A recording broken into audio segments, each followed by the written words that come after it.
Faint desert wind sweeps through stillness. A distant crow echoes once, then fades. The horizon wavers with heat. The sun hangs heavy over endless sand.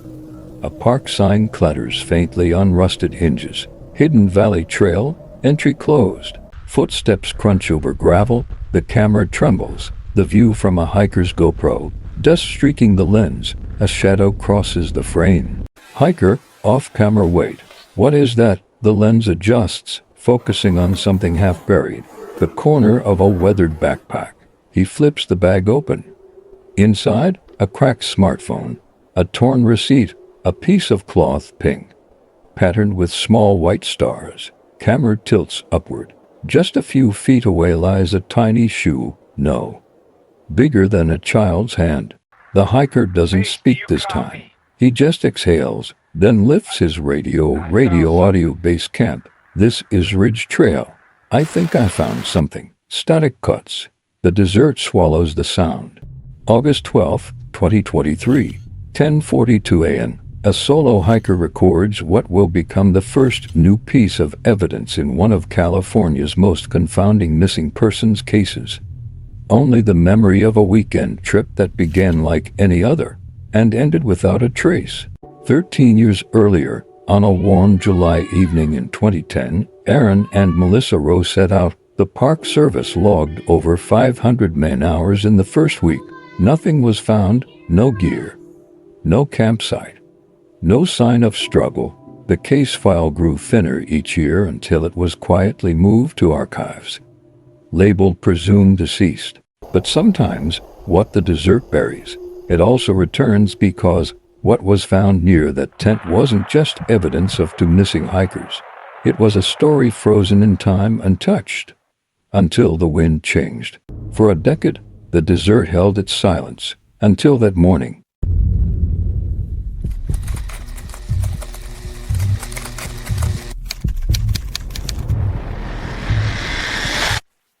In the summer of 2010, Aaron and Melissa Rowe left Los Angeles for what was meant to be a short weekend trip. She was 8 months pregnant, the teacher on maternity break. He worked in logistics, quiet, reliable, known among his co-workers as the man who never missed a detail. They left before dawn on Friday, July 16th. The drive from Los Angeles to Joshua Tree National Park takes less than 3 hours. Friends said Melissa loved the desert, the stillness, the heat, the emptiness that somehow felt like freedom. It wasn't their first time there, but it would be their last. At a small gas station on the edge of 29 Palms, Aaron bought fuel, a bottle of water, 2 granola bars, and a disposable camera. The cashier remembered them clearly. Melissa smiled, said she was excited to see the stars. He told investigators later they seemed normal. That phrase would appear in every early report. At 11:58 a.m., their vehicle was logged entering Joshua Tree National Park through the west entrance. The ranger on duty, Charles Keegan, recognized them immediately when questioned years later. He said Melissa was radiant. She laughed when he reminded them to carry enough water. Aaron nodded, said they'd be careful. He marked their camping permit for Hidden Valley Trail. Estimated return, Sunday, July 18th. It was the last official record of the couple alive. That afternoon, the temperature reached 104 degrees. The air was dry enough to crack lips within minutes. Wine scraped through the brush like sandpaper. It was the kind of day where the horizon bends with heat. At 2:23 p.m., a park maintenance truck passed a silver SUV pulled onto an unpaved service road. The driver noted nothing unusual. To figures near the rear hatch, sorting gear. He waved as he passed. That observation, made in passing, would become the final confirmed sighting.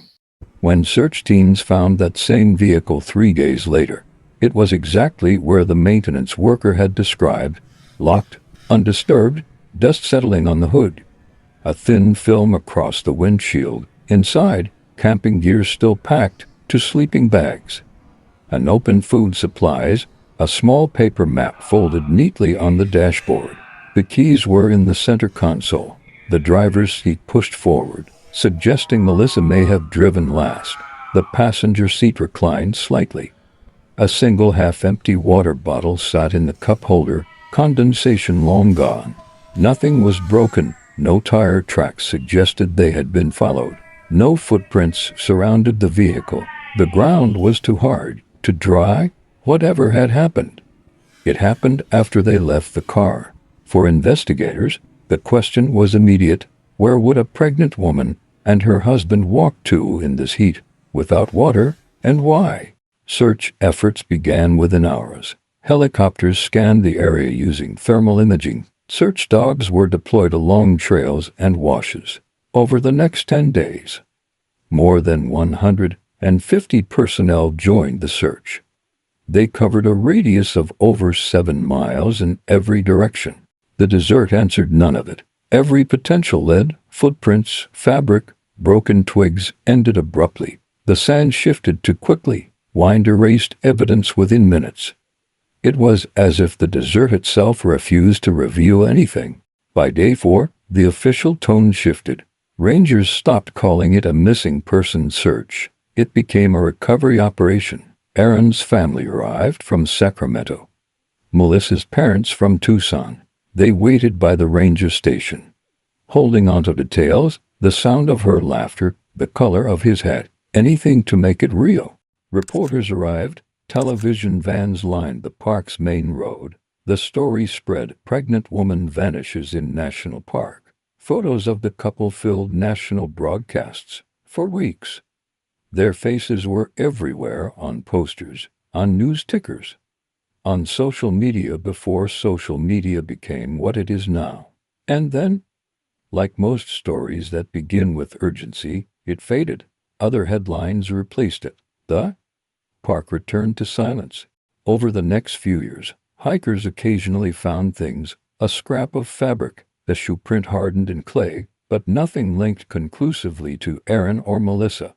Their case file, once crowded with reports, thinned to a few pages.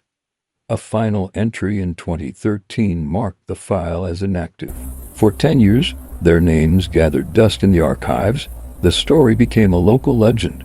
Campers would talk about the couple who vanished, pointing to the hills as if the wind itself had taken them, but without evidence. It was just that, a story. Then, in August 2023, 13 years later, a hiker searching for meteor fragments stumbled on something buried under stone, a weather-worn backpack. Inside it, a broken phone, a disposable camera, and a child's shoe, impossibly small. Coated in dust, that discovery reopened one of the park's longest unsolved cases. The backpack was tested, catalogued, and cross-referenced against items logged from the 2010 investigation. The serial number on the camera matched Aaron's original purchase receipt from the gas station. The backpack contained several personal items, including Melissa's ID and a partially legible notebook page. It was enough to reclassify the Joshua Tree disappearance from inactive to active. Status: case file number 071, 13 years. After it closed, the desert hadn't forgotten, it had only been waiting. In every missing persons case, there's a moment when the facts stop being enough, when files, timelines, and photographs can no longer explain how two lives simply vanish. For investigators, that moment came when they realized this wasn't just a disappearance. It was the erasure of a family. Aaron Rowe was 32, a high school biology teacher from Pasadena. Colleagues described him as measured, thoughtful, and exact. He kept to routine lesson plans outlined by color-coded tabs, early morning jogs before sunrise, and every other weekend spent somewhere outside the city's noise, hiking, camping. Photography, small rituals that kept him grounded. He liked things he could observe, measure, and understand. Students remembered him for the quiet patience in his explanations. If someone fell behind, he'd stay after class, sketching out the structure of a cell on the board until it clicked. One of his students would later tell investigators that he was the kind of teacher who didn't just teach facts. He taught stillness, that when he looked out a window mid-lesson, it wasn't distraction. It was thought. Melissa Rowe was 29, a lifestyle photographer who had recently turned her hobby into a career. She captured moments that didn't announce themselves, light catching on a glass, a reflection in a car window, the pause before laughter. Her work, though small in audience, carried warmth. In her captions, she wrote about finding beauty in things most people overlooked. She had a modest following online. Her blog mixed photographs with journal entries, fragments about growing up in Arizona, the early days of marriage, her fear of childbirth, and the little wheeze. Erin tried to calm her nerves. She wrote once, "He doesn't talk much, but he always listens. Sometimes that's better." The last entry on her blog was dated July 15, 2010. A single image, sunlight through the kitchen blinds, falling across a small backpack. Her caption read, "Almost ready. Dessert air tomorrow." Their final social post appeared the next morning. A photo taken from inside their car of Melissa leaning her head against Erin's shoulder. The caption read, "Last trip before baby girl arrives."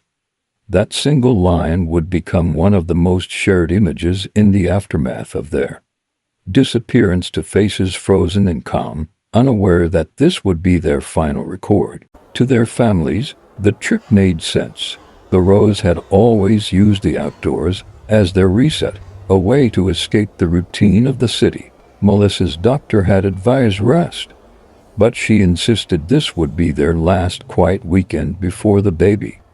They packed light, one tent, two sleeping bags, a camera, a cooler, and a borrowed GPS unit. They left Los Angeles before dawn on July 16, 2010. Erin texted his brother a single line before pulling onto the highway, "We'll be back Sunday evening." He never replied to any messages after that. Receipts later confirmed their route. They stopped at a gas station in 29 Palms just before noon. Security footage showed Melissa standing near the passenger door, fanning herself from the heat. Erin is seen buying supplies, water, batteries, a disposable camera. They looked unhurried. At 11:58 a.m., their vehicle was recorded at the Joshua Tree entrance. Ranger logs identified their campsite as Hidden Valley Trail. Conditions that weekend were harsh. Temperatures nearing 105 degrees during the day, dropping to the low 60s at night. It was the kind of weather that punished carelessness. But the Rose weren't careless. Everything in their car, when found later, suggested intention. Food packed neatly, batteries unused, mats folded precisely. They didn't vanish by accident. 13 years later, when the case reopened, investigators revisited these fragments, piecing together their last documented hours like a timeline reconstructed from fading ink. But what they found wasn't just a sequence of events. It was a portrait of two people right on the edge of a new chapter, and a mystery that refused to be simple. At the center of that reconstruction stood Detective Claire Vega. Vega had been with the San Bernardino County Sheriff's Department for 20 years, known for her precision, her methodical note-taking, and her refusal to close a file unless she was certain. Her colleagues said she worked cases like a scientist, slowly, deliberately, but with an intensity that made people uneasy. They also said she didn't let go. But beneath the reputation was a history few people mentioned aloud. 2 years before the case reopened, Vega had taken leave following a family court decision that awarded custody of her only daughter to her ex-husband out of state. For months, she'd stayed off duty. When she returned, something in her rhythm had changed. She spoke less. She avoided small talk. But when she worked, she seemed incapable of stopping. When the Joshua Tree file landed on her desk in the summer of 2023, it was supposed to be procedural, an archived disappearance reclassified after new evidence surfaced. But Vega saw it differently. She saw in it something personal, the shape of loss that never fully leaves. When the Joshua Tree file landed on her desk in the summer of 2023, it was supposed to be procedural, an archived disappearance reclassified after new evidence surfaced. But Vega saw it differently. She saw in it something personal, the shape of loss that never fully leaves. The recovered items from the desert were few but precise. A weathered backpack, a broken phone, a disposable camera with 2 undeveloped exposures, and a baby's shoe, all sealed, cataloged, and dated 13 years after the fact. Inside the phone, a single voicemail remained, timestamp July 18, 2010, 11:59 p.m. The recording itself was damaged, almost erased by heat and corrosion. But partial data reconstruction revealed something else. The call log showed one outgoing number, placed at midnight, just minutes after the voicemail. The number belonged to Detective Claire Vega. When she saw it, she said nothing for several minutes. The silence in the room stretched thin. Her partner later recalled she simply exhaled and asked for a transfer of all archived evidence under her direct supervision. Vega had never spoken publicly about it, but 13 years earlier, she'd been part of the original search team that combed through Joshua Tree in the days after the Rose vanished. She was a rookie then, just 2 years into the force, assigned to assist with logistics and call tracing. Her name appears in one line of the original file, Officer Vega Field. Report July 19, 2010. The entry ends with the words, "No response. Signal lost." It was the last call Aaron Rowe ever made, and she had never told anyone she'd spoken to him. She's chasing the truth, but hiding her own lie. To everyone else, the Joshua Tree case was a reopened file, a procedural review, a paperwork correction. But to Vega, it was unfinished business, the kind that doesn't fade with time. Because time itself becomes part of the evidence, she began again from the start. The permit, the car, the map, the phone, and the silence between each detail for 13 years. That silence had belonged to the desert. Now it belonged to her. Joshua Tree remains unchanged, still vast, a landscape that holds its secrets without apology. But for Detective Vega, every gust of wind, every scatter of dust across the trail felt like the whisper of something unfinished. The case was open again. The past had started to speak. If you've followed this far, keep the file open. Subscribe for Case File Number 071 Part 2.